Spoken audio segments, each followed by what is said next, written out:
นิรันดร์สงบแต่ถึงรบไม่กล้าเอกราชจะไม่ให้ใครคุมขีสละเลือดทุกอย่างเป็นชาติทะเลพระเดิมประเทศชาติไทยทวีมีชัยชโย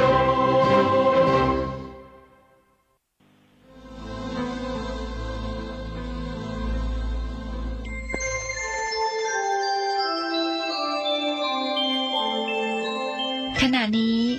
ท่านกำลังฟังสถานีวิทยุกระจายเสียง FM 104.5 เมกะเฮิรตซ์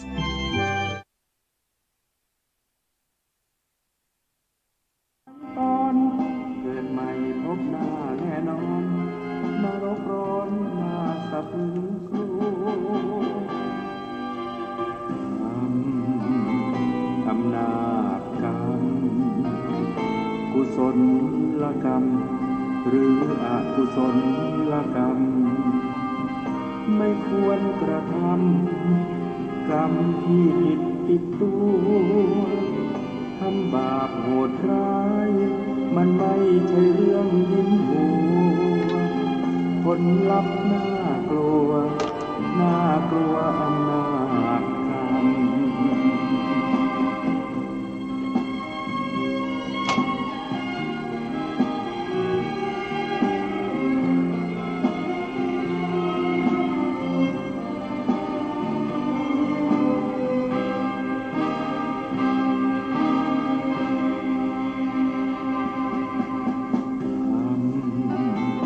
อำนาจกรรมกุศลกรรมหรืออกุศลกรรมไม่ควรกระทำกรรมที่ผิดติดตัวทำบาปโหดร้ายมันไม่ใช่เรื่องยิ้มหัวผลลัพธ์น่ากลัวน่ากลัว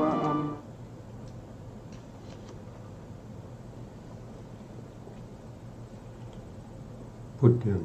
สรณังคัจฉามิธัมมังสรณังคัจฉามิสังฆังสรณังคัจฉามิกราบนมัสการพระมหาเถระพระสังฆาธิการพระเถรานุเถระสวัสดีท่านผู้ฟังและผู้ชมทุกท่านกลับมาพบกับรายการพระไตรปิฎกลอยฟ้าครั้งนี้เป็นครั้งที่18ในเรื่องของจตุธาตุววัฏฐานหรือธาตุมนสิการบัพพะโดยนำพระสูตรมาประกอบในการศึกษานั่นก็คือได้แก่มหาลาหุโลวาทสูตรนำมาจากพระไตรปิฎกและอรรถกถาชุด91เล่มอยู่ในเล่มที่20อยู่ในเล่มที่20เราก็จะไปศึกษาต่อจากครั้งที่แล้วครั้งที่แล้วเราได้พูดถึงว่าพระพุทธองค์ให้พระราหุลนะครับให้พิจารณาในเรื่องของธาตุทั้ง4หรือให้กำหนดรู้รอบพิจารณาในธาตุทั้ง4ก็จะมีปฐวีธาตุโปธาตุเตโชธาตุแล้วก็วายโยธาตุที่เป็นภายในแล้วก็ภายนอกภายในก็จะมีผมขนเล็บฟันหนังพวกนี้เป็นปฐวีธาตุโปธาตุก็ได้แก่น้ำน้ำดีเสลดน้ำเหลืองน้ำเลือดเป็นต้นนะครับถ้าเป็นธาตุไฟก็ให้กำหนดรอบรู้พิจารณาในไออุ่นไออุ่นที่อยู่ในร่างกายหรือความร้อนที่ร้อนผิดปกติอุณหภูมิสูงทำให้ร่างกายเกิดการเจ็บไข้ได้ป่วยหรือพิจารณาถึงธาตุไฟที่ทำให้ร่างกายแก่ชรา เป็นต้นเหล่านี้นะส่วนธาตุลมก็คือให้พิจารณาลมพัดขึ้นเบื้องบนลมพัดลงเบื้องล่างเป็นต้นนะอันนี้ก็เป็นเรื่องของธาตุทั้ง4เราก็ศึกษาผ่านไปแล้วนะแล้วเราก็มาศึกษาในส่วนที่เป็นภาวนาเสมอด้วยธาตุ5ภาวนาเสมอด้วยธาตุ5ในครั้งที่แล้ว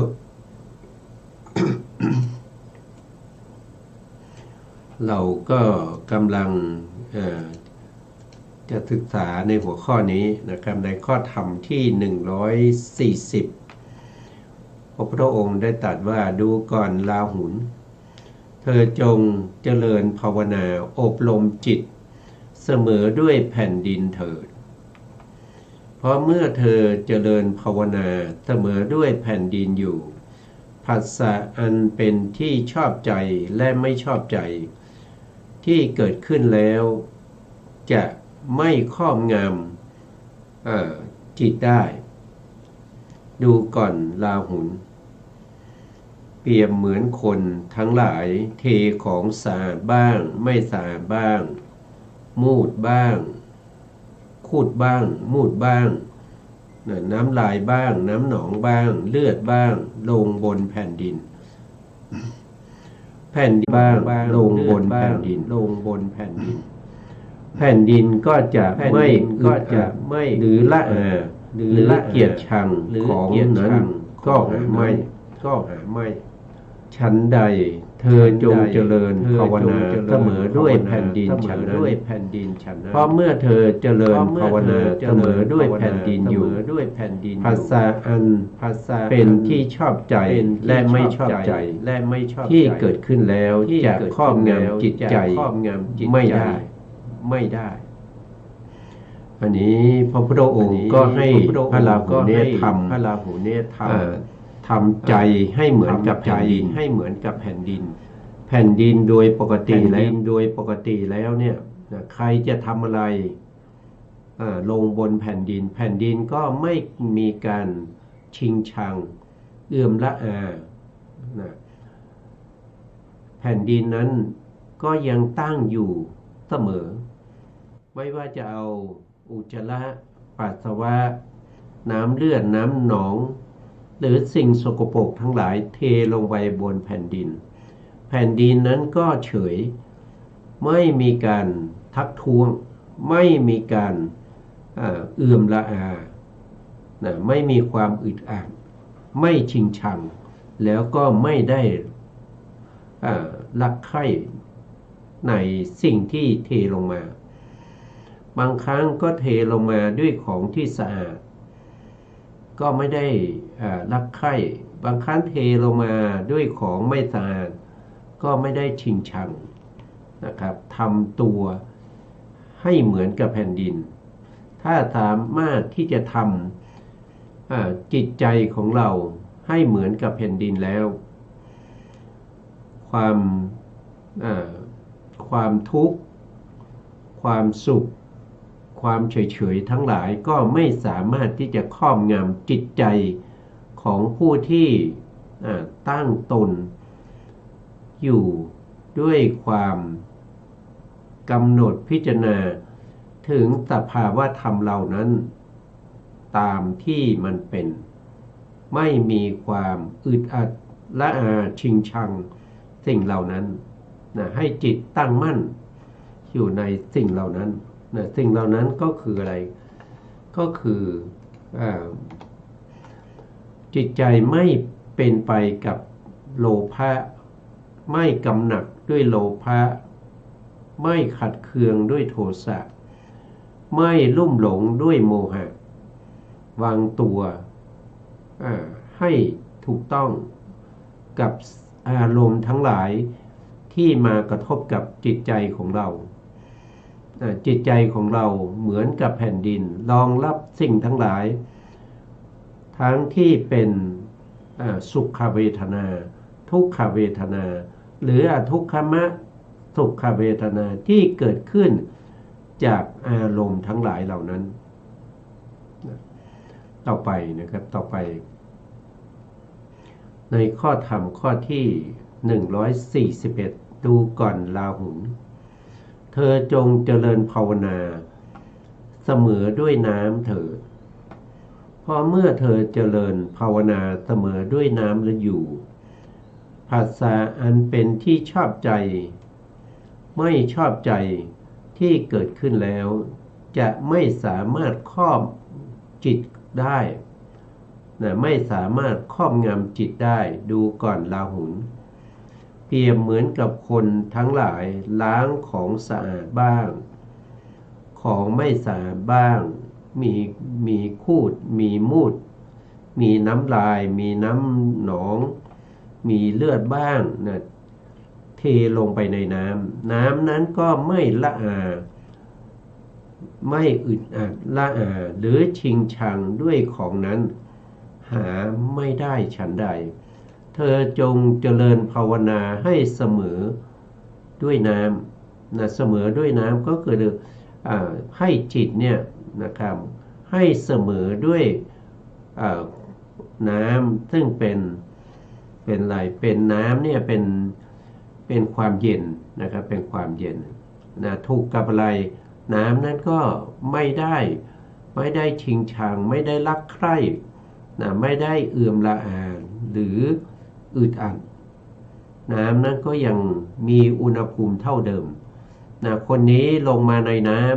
ำนะเราเกลียดชังน้ำนั้นก็จะร้อนขึ้น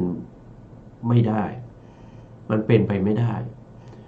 คนนี้เป็นคนที่รักใคร่ลงมาในน้ำนั้นก็จะเย็นอย่างนี้ไม่มีจะเป็นคนที่เราชอบหรือเราชังจะเป็นศัตรูเป็นมิตรหรือว่าเป็นผู้ที่เป็นคนดีหรือไม่ดีหรือว่าจะเป็นผู้ที่มีประโยชน์เกื้อกูลแก่เราหรือไม่มีประโยชน์เกื้อกูลแก่เราคนนั้นเคยทำร้ายเราคนนั้นจะทำร้ายเราคนนั้นกำลังทำร้ายเราอยู่ก็ไม่มีจิตใจที่เกิดความไม่ชอบใจหรือชอบใจให้ตั้งจิตนั้นเสมอกับน้ำถึงแม้เขาจะเอาอุจจาระปัสสาวะน้ำเลือดน้ำเหลืองอะไรก็ตามเทลงมาน้ำนั้นก็ยังตั้งมั่นเสมออยู่ไม่มีความอึดอัดละอาชิงชังเกลียดชังในสิ่งของที่ทิ้งลงมาถ้าทำได้อย่างนั้นภาษาอันเป็นที่ชอบใจนะครับอันนี้ภาษานี้เป็นเหตุให้เกิดเวทนานะครับเวทนามีทั้งชอบใจแล้วก็ไม่ชอบใจที่เป็นไปในอายตนะหรือในขันธ์เหล่านั้นภาษาเกิดขึ้นได้เพราะธรรมะ3อย่างประชุมกันก็จะมี1ก็คือวัตถุ2อารมณ์3วิญญาณเมื่อธรรมะ3อย่างประชุมกันก็เป็นผัสสะเมื่อผัสสะเกิดขึ้นก็เป็นเหตุเป็นปัจจัยให้เกิดเวทนาเวทนานั้นก็จะมีทั้งที่เป็นสุขเวทนาเป็นโสมนัสเวทนาทุกขเวทนาหรือโทมนัสเวทนาทุกขมะสุขายะเวทนายะหรืออุเบกขานั่นเองนะเมื่อมีอารมณ์อะไรมากระทบกับใจแล้วให้ตั้งมั่นนะให้จิตนั้นตั้งมั่นให้จิตนั้นไม่กระสับกระส่ายไม่กระเพื่อมให้จิตนั้นมั่นคงอยู่ในสภาพเดิมอยู่เสมอจะดีจะชั่วก็ให้จิตนั้นไม่เข้าไปลุ่มหลงกำหนัดชินชังถ้าทำอย่างนั้นได้ภาษาที่เป็นที่ชอบใจและไม่ชอบใจก็ไม่สามารถที่จะครอบงำจิตใจของบุคคลนั้น ต่อไปนะครับต่อไปเราดูก่อนราหุลเธอจงเจริญภาวนาเสมอด้วยไฟเถิดเพราะเมื่อเธอเจริญภาวนาเสมอด้วยไฟอยู่ภาษาอันเป็นที่ชอบใจและไม่ชอบใจที่เกิดขึ้นแล้วจะไม่ครอบงำจิตได้ดูก่อนราหุลเปรียบเสมือนไฟย่อมเผาของสะอาดบ้างของไม่สะอาดบ้างคูดบ้างมูดบ้างน้ำลายบ้างน้ำหนองบ้างน้ำเลือดบ้างนะไฟจะไม่อึดอัดชิงชังนะไฟจะไม่อึดอัดชิงชังนะก็คือให้ตั้งจิตให้เหมือนกับไฟนะไฟนั้นจะไม่มีจะไม่เปลี่ยนแปลงถึงแม้ว่าเราเอาไม้ที่มีอุจจาระติดนะครับไปสุมหรือว่าเราจะเอาไม้ที่เปียกไปด้วยปัสสาวะนะไปสุมไฟนั้นก็ไม่ได้เกิดความชิงชังนะไฟนั้นก็ไม่ได้เกิดความละอาอึดอัดไฟก็ยังเป็นไฟนะครับเผาทุกสิ่งทุกอย่างที่เป็นเชื้อเพลิงที่ทิ้งลงมาในกองไฟเขาก็ทำหน้าที่ในการเผาสิ่งเหล่านั้นนะอันนี้ก็ให้พระราหุลนะพระพุทธองค์ตรัสว่า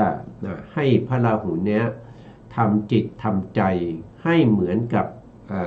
อาโปธาตุก็คือธาตุน้ำให้เหมือนกับปฐวีธาตุคือธาตุดินให้เหมือนกับเตโชธาตุคือไฟ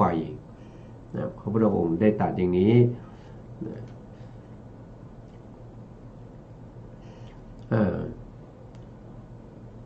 เธอจงเจริญภาวนาเสมอด้วยไฟ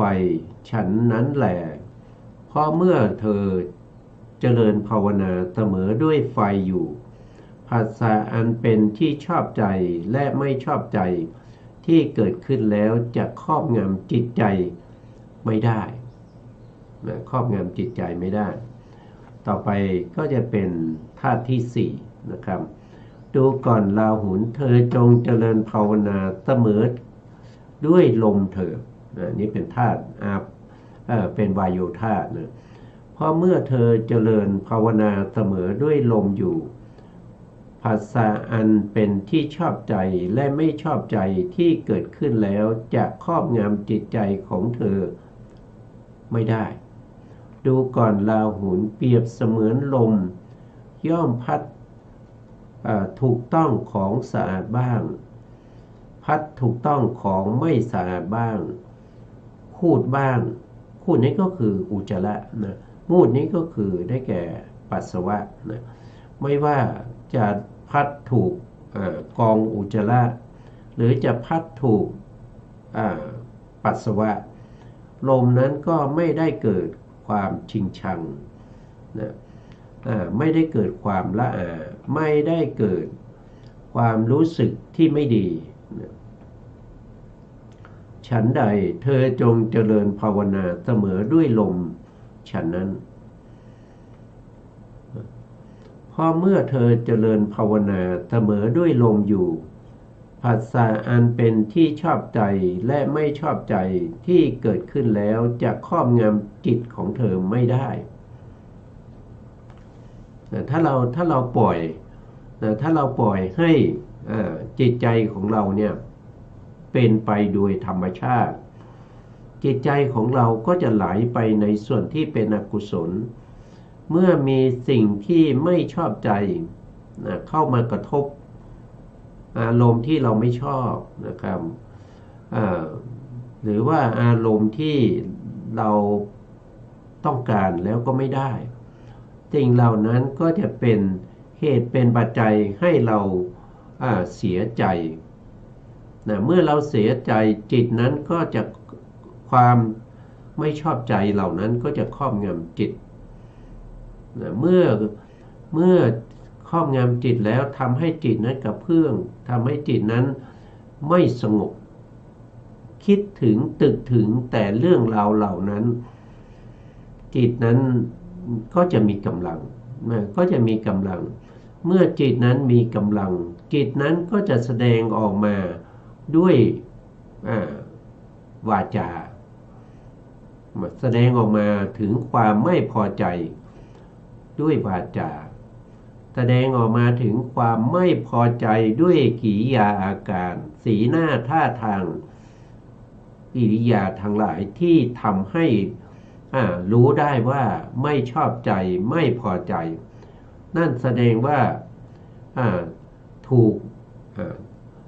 กอกุศลนะครับอกุศลก็คือโลภะโลภะนี่เป็นมูลโลภะมูลโทสะมูลแล้วก็โมหะมูลครอบงำจิตใจของเราเมื่อครอบงำจิตใจของเราแล้วจิตใจของเราก็จะเศร้าหมองเล่าร้อนนะครับกระวนกระวายวุ่นวายใจนะถ้าเราไม่เข้าไปยินดียินร้ายในสิ่งต่างๆที่เข้ามากระทบกับวัตถุนะเช่นรูปมากระทบกับจักขุกระทบกับประสาทตาแล้วก็เกิดจักขุวิญญาณนะจักขุวิญญาณดับไปสัมปติฉันนะเกิดขึ้นรับอารมณ์แล้วก็ส่งต่อไปให้สันติรณะสันติรณะส่งต่อไต่สวนอารมณ์แล้วก็ส่งต่อให้โวทัพพนะโวทัพพนะเกิดขึ้นตรงนี้สำคัญนะครับตรงนี้สำคัญนั่นก็คือมีโยนิโสมนสิการคือมีอุบายที่ทำไว้ในใจโดยแยบคายว่าสิ่งเหล่านี้เป็นแต่สภาวะของความเป็นธาตุธาตุยังไงนะสิ่งที่เราได้เห็นนั้นมันเป็นอะไรเป็นรูปธาตุอย่างเงี้ยมันไม่ใช่สัตว์ไม่ใช่บุคคลไม่ใช่ตัวตนไม่ใช่ชีวะเป็นแต่สภาวะของรูปธาตุรูปธาตุที่มากระทบกับจักขุธาตุแล้วก็เกิดจักขุวิญญาณแล้วทำให้เกิดผัสสะนั้นเป็นธรรมธาตุผัสสะเกิดขึ้นเป็นเหตุเป็นปัจจัยให้เกิดเวทนาเวทนานั้นก็เป็นธรรมธาตุเวทนาที่เกิดขึ้นถ้าเราพิจารณาโดยความเป็นธาตุตั้งแต่ต้นเวทนานั้นก็จะไม่ถึงแม้จะเป็นเวทนาที่เป็นโสมนัสหรือว่าจะเป็นเวทนาที่เป็นโทมนัสหรือจะเป็นอุเบกขาจิตใจของเราก็สามารถที่จะไม่เข้าไปยินดีด้วยราคะนะครับไม่เข้าไปขัดเคืองด้วยโทสะไม่เข้าไปลุ่มหลงด้วยโมหะย่อมรู้ตามความเป็นจริงว่าสิ่งเหล่านี้เป็นแต่สภาวะของความเป็นธาตุจิตใจของเราก็จะไม่ยึดติดสิ่งเหล่านี้ว่าเวทนาของเราเป็นเวทนาเป็นอัตตาของเราถ้าเข้าไปยึดติดสิ่งเหล่านี้ก็จะเกิดความทุกข์ใจเกิดความทุกข์ใจเกิดความยึดมั่นเป็นเวทนาเห็นเวทนาเป็นเราเวทนานั้นเป็นสมนัตก็ดีใจนะครับว่าเวทนาเรามีความสุขเรามีความชอบใจได้สิ่งที่เราต้องการได้สิ่งที่ดีๆบางครั้งได้สิ่งที่ไม่ดีก็เสียใจก็เพราะอะไรเพราะว่าเราไม่ได้พิจารณาโดยความเป็นธาตุไม่ได้พิจารณาโดยความเป็นธาตุซึ่งเป็นสภาวะที่ทรงไว้ซึ่งลักษณะของตนไม่ได้เป็นเรานะครับไม่ได้เป็นเราไม่ได้เป็นธาตุแล้วก็ธาตุเหล่านั้นไม่ใช่อัตตาตัวตนของเราเป็นแต่เหตุปัจจัยที่เกิดขึ้นแล้วก็ดับไปตามเหตุตามปัจจัยเมื่อพิจารณาอย่างนี้ อยู่เนืองๆจิตใจของเราก็จะละคายได้เสียซึ่งความเข้าไปยึดติดหรือเข้าไปยินดีเพราะสิ่งเหล่านี้มีอัศธาสิ่งเหล่านี้อัศธานั่นก็คือได้แก่สิ่งเหล่านี้มีความน่ารักน่ายินดีแต่สิ่งเหล่านี้เมื่อมีความน่ารักน่ายินดีจิตใจของเราจึงเข้าไปยึดถือแต่สิ่งที่น่ารักน่ายินดีมันไม่เที่ยงมันเกิดขึ้นตามเหตุตามปัจจัยเมื่อเหตุปัจจัยหมดสิ่งเหล่านั้นก็ต้องแปรปรวนไปเป็นอย่างอื่นเพราะสิ่งใดไม่เที่ยงสิ่งนั้นเป็นทุกข์เพราะสิ่งใดเป็นทุกข์สิ่งใดไม่เที่ยงเป็นทุกข์ด้วยสิ่งนั้นเป็นอนัตตาเราไม่ควรที่จะเข้าไปยึดถือสิ่งเหล่านั้นด้วยความเป็นของเราด้วยความเห็นว่าเป็นเราแล้วก็เข้าไปยึดติดว่าเป็นอัตตาตัวตนของเราถ้ายึดเมื่อไหร่เมื่อนั้นก็จะเกิดทุกข์ทุกข์ก็จะตามมาด้วยการยึดถือมากก็ทุกข์มากยึดถือน้อยก็ทุกข์น้อยถ้าไม่ยึดถือเลยก็ไม่มีความทุกข์นี่ก็เป็นให้พิจารณากำหนดรู้ในเรื่องของธาตุทั้ง4ส่วนธาตุที่5คืออะไรเราก็มาดูต่อนะครับดูก่อนราหุลเธอจงเจริญภาวนาเสมอด้วยอากาศเถิดเพราะเมื่อเธอเจริญภาวนาเสมอด้วยอากาศอยู่ผัสสะอันเป็นที่ชอบใจและไม่ชอบใจที่เกิดขึ้นแล้วจะไม่ครอบงำจิตได้ดูก่อนราหุลเสมือนกับอากาศไม่ตั้งอยู่ในที่ไหนๆฉันใด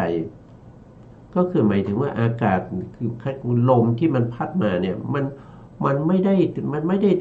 ถ้าเราตะข่ายไปขึงไว้เนี่ยลมก็ไม่ได้ติดตะข่ายใช่ไหมครับไม่ได้ติดตะข่ายลมที่พัดมาที่ต้นไม้ทำให้ใบไม้เกิดการหวั่นไหวลมนั้นมันก็ผ่านไปมันไม่ได้อยู่ที่ต้นไม้มันไม่ได้อยู่ที่บ้านมันไม่ได้อยู่ที่ตะข่ายมันพัดมาแล้วก็ผ่านไปอากาศไม่ได้ตั้งอยู่ในที่ไหนๆฉันใดเธอจงเจริญภาวนาเสมอด้วยอากาศฉันนั้นแหละเพราะเมื่อเธอเจริญภาวนาเสมอด้วยอากาศอยู่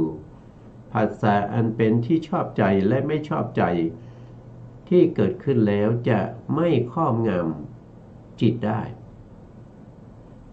อันนี้ก็ให้พิจารณาถึงอากาศอากาศก็คือลมที่มันพัดที่มันพัดเคลื่อนไหวไปในช่องต่างๆที่สามารถจะพัดไปได้อย่างเช่นถ้าเป็นอากาศภายในก็คือได้แก่ช่องได้แก่ช่องอะไรช่องจมูกอย่างเงี้ยช่องจมูกก็จะมีลมหายใจเข้าออกช่องตานะครับช่องตาช่องหูช่องตาก็คือการเข้าออกของอะไรการเข้าออกของจิตได้เจตสิกที่ไปรับอารมณ์ช่องหูก็เป็นที่เข้าออกของขี้หูต่างๆนะครับแล้วก็เข้าออกของเสียงต่างๆเราไม่ต้องวางใจให้เป็นกลางการวางใจให้เป็นกลางโดยไม่เข้าไปยึดติดสิ่งเหล่านั้นต้องมีการฝึกฝนอบรมจิตของเราให้เห็นแต่สภาวะของความเป็นธาตุลมมันมีช่องตรงไหนมันก็จะพัดเข้าพัดออกตรงนั้นแต่ลมนั้นมันไม่ได้ติดหรือตั้งอยู่ณที่นั้นเลยมันพัดออกมาก็หายไปมันพัดเข้าไปก็หายไป มันไม่ได้ตั้งอยู่นะครับไม่ได้ตั้งอยู่ในที่ไหนๆเลยฉันใดเพราะฉะนั้นเราก็จะต้องพิจารณาเป็นอุบายในการฝึกจิตของเรานะครับว่าจิตของเราจะต้องไม่ติดเหมือนกับลมที่พัดไปก็ผ่านไปไม่ติดอยู่ตาข่ายไม่ติดอยู่ที่ช่องหูช่องจมูกถ้าเข้าไปติดเข้าไปยึดนั้นก็จะมีอัสสาทะเข้าไปยินดีด้วยโลภะขัดเคืองด้วยโทสะลุ่มหลงด้วยโมหะจิตของเราก็จะถูกครอบงำด้วยอกุศลจิตของเราเมื่อพิจารณาว่าสิ่งเหล่านั้นก็เป็นแต่ธาตุเป็นแต่ปฐวีธาตุเป็นแต่อาโปธาตุเป็นแต่เตโชธาตุเป็นแต่วายโยธาตุเป็นแต่อากาศธาตุเมื่อพิจารณาอย่างนี้บ่อยๆเห็นอยู่อย่างนี้บ่อยๆก็จะเกิดความเบื่อหน่ายและเกิดความเบื่อหน่ายนิพพิทายานเกิดขึ้นเมื่อเบื่อหน่ายอยู่เป็นประจำก็จะมีการคลายกำหนัดนั่นก็คือวิราคานุปัสสนาเกิดขึ้นมาคลายกำหนัดในสิ่งเหล่านั้นในสิ่งเหล่านั้นไม่ใช่เข้าไปยึดถือแต่ต้องคลายออกจนสามารถเข้าถึงนิโรธานุปัสสนาก็คือเห็นความดับไปของสิ่งเหล่านั้นตามความเป็นจริงแล้วก็เข้าถึงปฏินิสสขานุปัสสนานั่นก็คือได้แก่การสละทิ้งเสียซึ่งโลภะโทสะโมหะสามารถที่จะเข้าถึงมรรคผลนิพพานได้นี่ก็เป็นข้อปฏิบัตินะครับที่ผู้มีปัญญาเท่านั้นที่จะเห็นได้นะส่วนผู้ที่ไม่มีปัญญาก็ต้องศึกษาบ่อยๆนะครับดูบ่อยๆแล้วก็น้อมใจไปในคำสอนของพระพุทธเจ้าไม่นานตัดเท่าไหร่ท่านก็สามารถที่จะมีปัญญารู้เห็นสิ่งเหล่านั้นตามความเป็นจริงถ้าเราไม่ศึกษาเรามาฟังแล้วมาศึกษาแล้วมันยากเกินไปมันทำไม่ได้แล้วเราละทิ้งแล้วเมื่อไหร่เราจะหลุดพ้นไปจากวัฏฏะสงสารหนทางและวิธีการพระพุทธองค์ได้แสดงไว้ทั้งหมดนะครับไม่ว่าจะเป็นเรื่องที่เล็กน้อยก็ตามถ้าสิ่งที่เล็กน้อยนั้นมีประโยชน์เพื่อความตรัสรู้มรรคผลนิพพานพระพุทธองค์ไม่ได้ทอดทิ้งก็จะแสดงทั้งหมดนะครับอย่างเช่นยกตัวอย่างเช่นการพิจารณาในเรื่องของปัจจัย4เนี่ยปกติแล้วไม่มีในศาสนาอื่นไม่มีใครสอนนะมีแต่ศาสนาพุทธเท่านั้นสอนทุกอย่างนะแม้กระทั่งการกินการดื่มการเคี้ยวการลิ้มนะสวมใส่เสื้อผ้าหรือจะห่มจีวรสังฆาติพระพุทธองค์ก็ให้พิจารณาเราย่อมพิจารณาโดยแยบคายแล้วสวมใส่เสื้อผ้าเพียงเพื่อบรรบัดความหนาวเพื่อบรรบัดความร้อนเพื่อบรรบัดสัมผัสอันเกิดจากเหลือกยุงลมแดดก็น้อมใจไปน้อมใจไปในขณะที่เรากำลังสวมใส่เสื้อผ้าน้อมใจไปว่าเสื้อผ้าเหล่านี้มีประโยชน์ในการป้องบรรบัดหรือป้องกันความเย็นหรือขจัดความร้อนผ้าชนิดไหนที่เราใส่แล้วสะดวกสบายไม่ร้อนเกินไป ไม่หนาวเกินไปแล้วประโยชน์ที่สำคัญสำหรับผ้านะที่เราใช้อยู่ทุกวันก็เพื่อปกปิดอวัยวะอันก่อให้เกิดความละอาย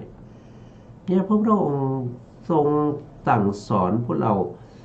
ไม่ว่าจะเป็นเรื่องเล็กๆน้อยๆเรื่องของการกินเรื่องของการพิจารณาอาหารใช่ไหมครับเราย่อมพิจารณาอาหารโดยแยบคายไม่ให้เป็นไป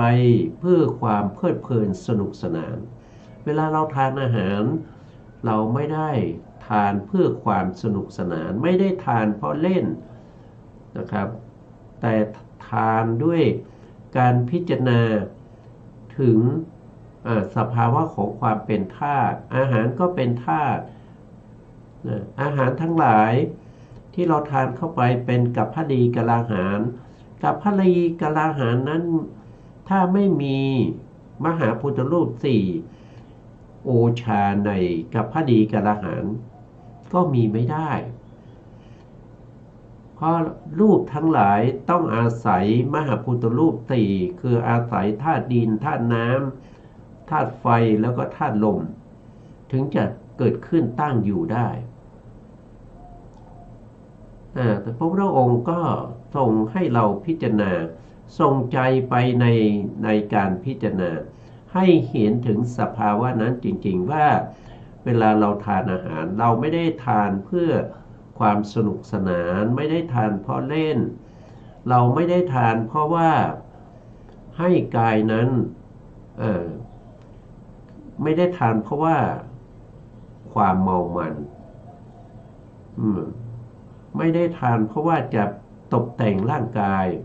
จะประดับร่างกายแต่ทานไปเพื่อความตั้งอยู่ได้แห่งกายนี้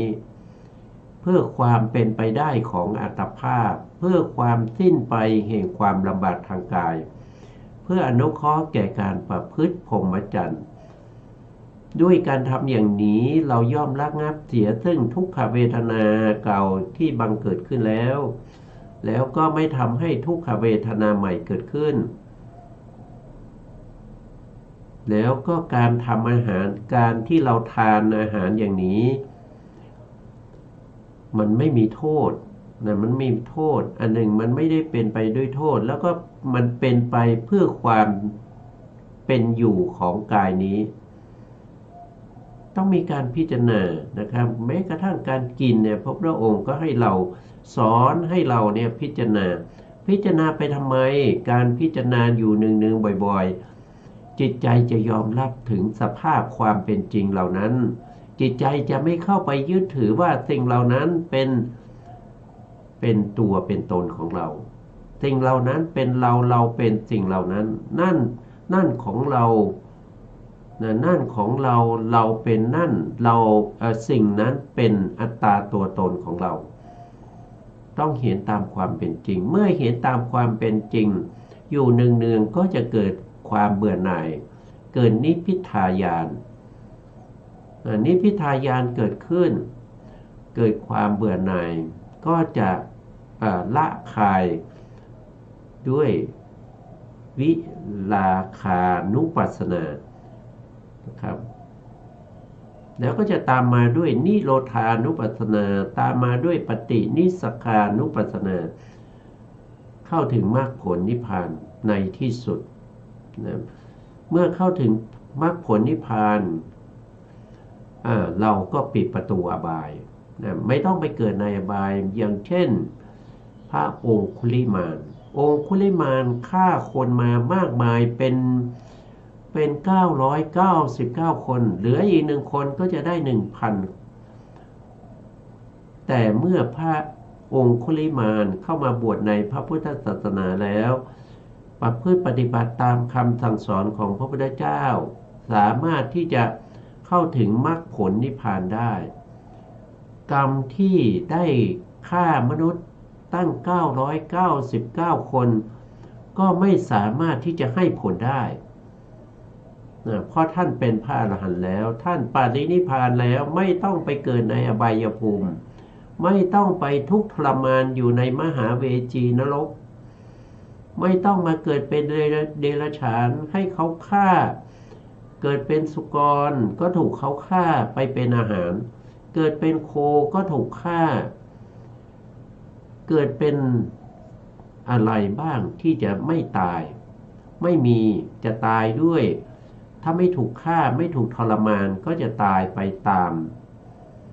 ธรรมดาเมื่อเข้าถึงพระนิพพานบุคคลนั้นย่อมไม่ตายอีกเพราะเขาไม่เกิดอีกเขาไม่เกิดอีกเพราะฉะนั้นเขาจึงไม่ตายอีกเมื่อเขาไม่เกิดเขาก็ไม่ถูกฆ่าก็เป็นธรรมดานะครับต้องพิจารณาตามเห็นสิ่งเหล่านั้นตามความเป็นจริงอยู่เนืองๆการรู้เห็นสิ่งเหล่านั้นตามความเป็นจริงอยู่เนืองๆจิตใจจะยอมรับสภาพธรรมใหม่นะครับจากเดิมที่ยอมรับแต่สิ่งที่สมมุติไปตามโวหารของชาวโลกจริงบ้างไม่จริงบ้างจริงก็ไม่ใช่ของจริงๆแต่เป็นของจริงด้วยความสมมุติเพราะฉะนั้นจึงต้องเวียนว่ายตายเกิดนับภพนับชาติไม่ถ้วนเป็นอาเนกชาติมาแล้วที่จะต้องเวียนว่ายตายเกิดไปในอนาคตภพในภพหน้าต่อไปอีกมากมายไม่รู้จะสิ้นสุดที่ไหนเพราะฉะนั้นพระอริยบุคคลนะครับอริยบุคคลจึงเป็นผู้ที่ข้ามพ้นจากการเวียนว่ายตายเกิดเหล่านี้ข้ามไปได้ยังไงก็ปฏิบัติตามคำสอนของพระสัมมาสัมพุทธเจ้าเพราะคำสั่งสอนของพระสัมมาสัมพุทธเจ้าเนี่ยแสดงไว้ดีแล้วทำให้ตื้นเปิดเผยทำให้ง่ายพร้อมทั้งอัฏฐะและพยัญชนะไพเราะในเบื้องต้นไพเราะในท่ามกลางแล้วก็ไพเราะในที่สุดอันนี้เป็นอะไรเป็นนิยานิกธรรมคือธรรมที่นำออกจากความทุกข์แล้วต่อจากนั้นต่อจากที่พระพุทธองค์ได้แสดงเรื่องของธาตุห้าธาตุห้าก็จะมีธาตุดินปฐวีธาตุทำจิตใจให้เหมือนกับปฐวีธาตุไม่ต้องไปยินดียินร้ายเมื่อเขามานินทาเมื่อเขามาว่ากล่าวเมื่อเขามาทุบมาตีมาแทงเราก็ทำจิตใจให้เหมือนกับแผ่นดินมีของสะอาดบ้างไม่สะอาดบ้างเทลงมาบนแผ่นดินแผ่นดินนั้นก็ไม่รู้สึกว่าน่าเกลียดน่าชังไม่อึดอัดชิงชังไม่ละอาถึงจะเอาของที่สะอาดเทลงมาก็ไม่ได้ยินดีพอใจเอาของที่ไม่สะอาดเทลงมาก็ไม่ได้เกิดความเสียใจเอาของที่เป็นธรรมดาเทลงมาก็ไม่ได้เสียใจนะต้องทำตัวเหมือนกับแผ่นดินรองรับทั้งสิ่งที่ดีและไม่ดีให้ทำตัวเหมือนน้ำอาโปนะครับถึงจะเอาอะไรเทลงมาในน้ำก็ไม่ได้เกิดความละอาหรืออึดอัดชิงชังแต่อย่างไรให้ทำใจให้เหมือนกับไฟนั้นก็จะเผาทุกสิ่งทุกอย่างที่เป็นเชื้อเพลิงไม่ว่าเชื้อเพลิงนั้นเป็นสิ่งที่ดีหรือสิ่งที่ไม่ดีเป็นคูดเป็นมูดเป็นอุจจาระปัสสาวะไฟนั้นก็ไม่ได้อึดอัดชิงชังมีหน้าที่ในการเผาก็เผาไปเป็นธรรมดาทำหน้าที่ทำใจให้เหมือนกับลมวายโยธาไม่สะทกสะท้านต่ออะไรต่อสิ่งที่ดีก็ตามไม่ดีก็ตามทำใจให้เหมือนกับอากาศธาตุก็คือช่องทั้งหลายถ้าทำได้แล้วจะเป็นไปเพื่อประโยชน์และความสุขแก่พวกเธอทั้งหลายต่อมาเราก็มา ศึกษาในส่วนที่เป็นการเจริญภาวนาทำ6อย่างนะครับทำ6อย่างที่พระพุทธองค์ให้พระราหุลเนี่ยภาวนาแล้วก็เจริญนะครับหนึ่งก็คืออะไรแล้วก็ดูต่อดูก่อนราหุลเธอจงเจริญเมตตาภาวนาเถิด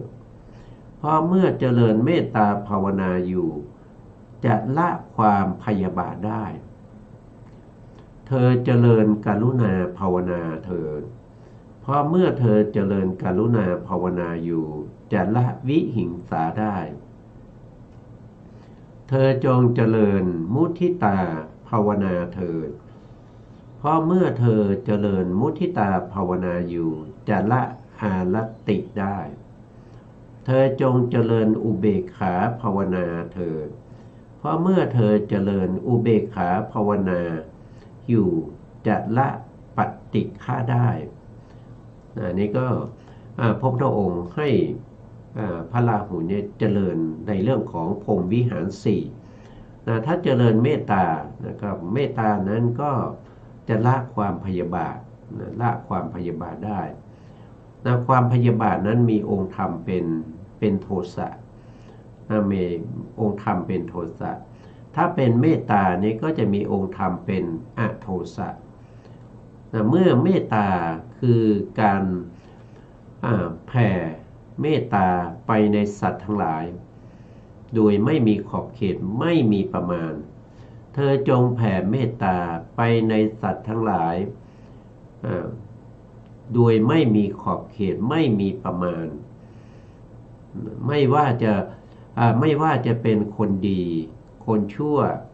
หรือว่าจะเป็นคนที่มีคุณกับเราหรือว่าไม่มีคุณกับเราเธอนั้น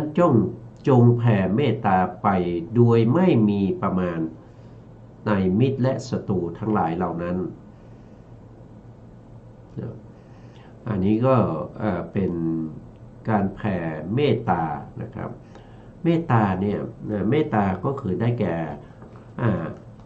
โทสะนะครับโทสะเมตตานี่มีเมตตาก็มีอยู่ด้วยกัน2อย่างนะครับมีอยู่ด้วยกัน2อย่างท่านบอกว่านะครับการแผ่เมตตาเนี่ยบางครั้งเนี่ย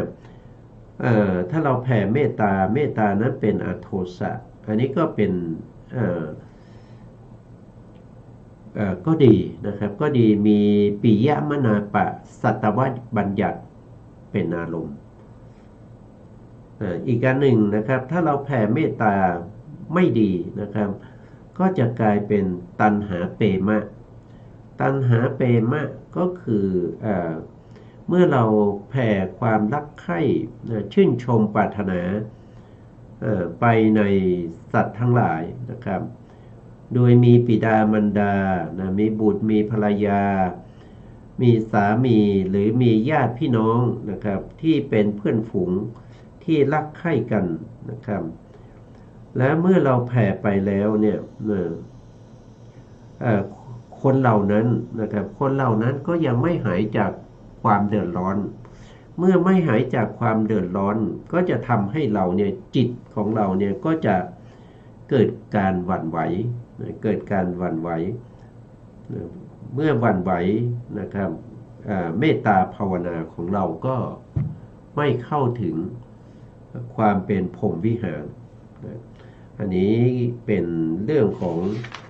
การแผ่เมตตานะครับ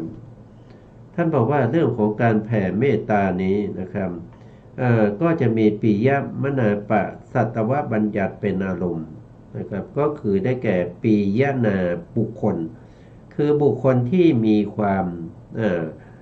ที่เป็นที่รักที่ชอบใจเป็นที่รักที่ชอบใจแล้วเพื่อการแผ่เมตตาเนี่ยท่านก็ได้มีการแนะนำไว้นะครับว่าการจะแผ่เมตตาเนี่ยบุคคลที่เราจะแผ่เมตตานะครับจำพวกที่พึงรู้เป็นพิเศษในการแผ่เมตตาก็คือ1ก็คือบุคคลที่แผ่เมตตาก่อนไม่ได้คือการที่เราจะแผ่เมตตาให้แก่บุคคลใดเนี่ย เราต้องพิจารณาว่าบางคนเนี่ยเวลาเราแผ่เมตตาไปแล้วอาจจะมีแต่ปัญหานะครับจะไม่เข้าถึงอัปปนานะครับคือไม่เข้าถึงเมตตาฌานนั่นก็คือท่านบอกว่าไม่ควรนะครับไม่ควรแผ่เมตตาไปในบุคคลที่เป็นที่รักก่อนนะหมายถึงว่าครั้งแรกเนี่ยไม่ควรจะแผ่ไปในบุคคลที่เรารักใคร่สองก็คือไม่ควรแผ่เมตตาไปในบุคคลที่เราชังนะครับหรือที่เราไม่ถูกกันไม่ชอบกันนะครับหรือเป็นบุคคลที่เป็นศัตรูกันมา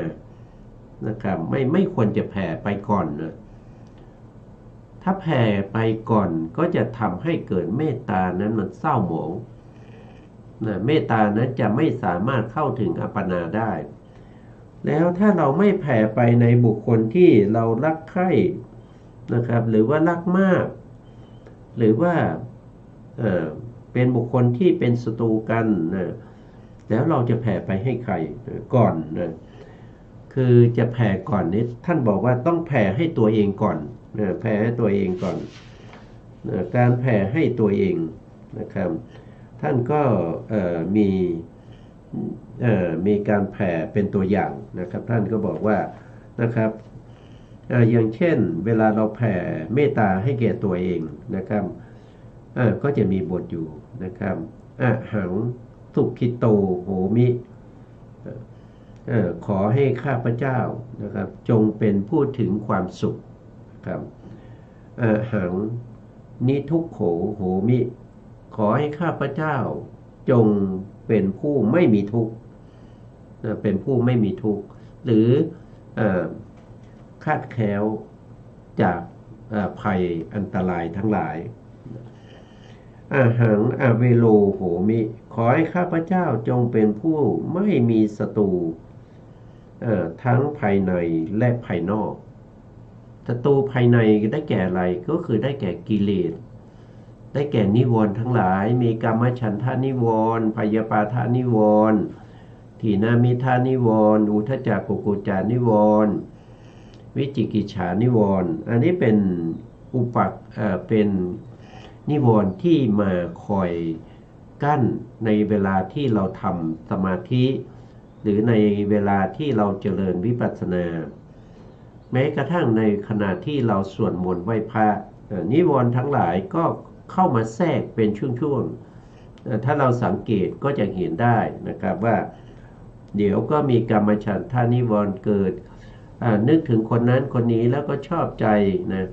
เป็นบุคคลที่รักใคร่กันนะชอบใจบางครั้งก็นึกถึงคนที่เราไม่ชอบนะเคยทำร้ายเราเคยด่าเราอย่างเงี้ยก็เกิดเป็นโทสะนะเพราะฉะนั้นเมื่อมีโลภะโทสะโมหะเข้ามาครอบงำจิตใจของเราแล้วเราจะเจริญเมตตาต่อไปได้อย่างไรเจริญไปก็ไม่สามารถที่จะเข้าถึงอุปจารสมาธิเพราะฉะนั้นเขาจึงให้เราแผ่เมตตาให้ตัวเองก่อนนะครับหังอนิโคโหมิขอให้ข้าพเจ้านั้นจงเป็นผู้ไม่มีความลำบากทางกายทางใจพ้นจากอุบัติวะทั้งหลายนะคือความทุกข์กายทุกข์ใจนะไม่ให้มีนะให้พ้นไปจากอุบัติเหตุทั้งหลายหังสุขิโตหังสุขีอัตตานังปาริหารามิขอให้ข้าพเจ้านั้นจงเป็นผู้นำอัตภาพที่เป็นอยู่ด้วยความสุขกายสุขใจตลอดกาลและนานอันนี้ก็ขอให้ตัวเองมีความสุขต้องแผ่ให้ตัวเองก่อนนะครับในการที่จะแผ่เมตตาเพื่อให้เข้าถึงอะไรเข้าถึงอัปปนาเพราะตรงนี้เป็นการเจริญภาวนาเป็นการเจริญภาวนาพรหมวิหารพรหมวิหาร4เพราะฉะนั้นจะต้องทำให้ได้อัปปนาฌาน การจะได้อัปปนาฌานไม่เหมือนกับการที่เราแผ่เมตตาทั่วๆไปนะแผ่เมตตาหลังจากที่เราสวดมนต์ไหว้พระนะครับหรือว่าหลังจากที่เราใส่บาตรแล้วนะหรือว่าหลังจากที่เราศึกษาเล่าเรียนนะพระธรรมคำสั่งสอนของพระพุทธเจ้าก็แตกต่างกันนั่นเป็นการแผ่เมตตาให้แก่บุคคลทั่วๆไปโดยไม่หวังว่าจะได้อัปปนาฌานแต่ตรงนี้พระพุทธองค์แสดงแก่พระราหุลเพื่อให้เจริญภาวนาเหล่านี้ให้เข้าถึงอัปปนาฌานเข้าถึงปฐมฌานทุติยฌานตติยฌานจตุตถฌานตามสมควรแก่ภาวนาเหล่านั้นเพราะฉะนั้นต้องมีวิธีการที่จะต้องทำนะไม่ใช่สักแต่ว่าทำถ้าสักแต่ว่าทำผลก็สักแต่ว่าได้นะได้อะไรนะสักแต่ว่าทำก็ได้อบายนะได้อบายไม่ได้ในสิ่งที่เราอยากได้นะไปได้สิ่งที่เราไม่อยากได้เราอยากจะไปเกิดเป็นพรหมสุดท้ายก็ไปเกิดเป็นอะไรเพราะว่าเราไม่รู้นะนั่นก็เกิดเป็นเดรัจฉานนะเพราะฉะนั้นต้องศึกษาก่อนต้องให้เข้าใจมีปริยัติมีสัจจญาณก่อนถึงจะลงมือด้วยกิจญาณถ้าลงมือด้วยกิจญาณไม่นานเราก็จะเป็นกตญาณนั่นก็คือสามารถที่จะสำเร็จได้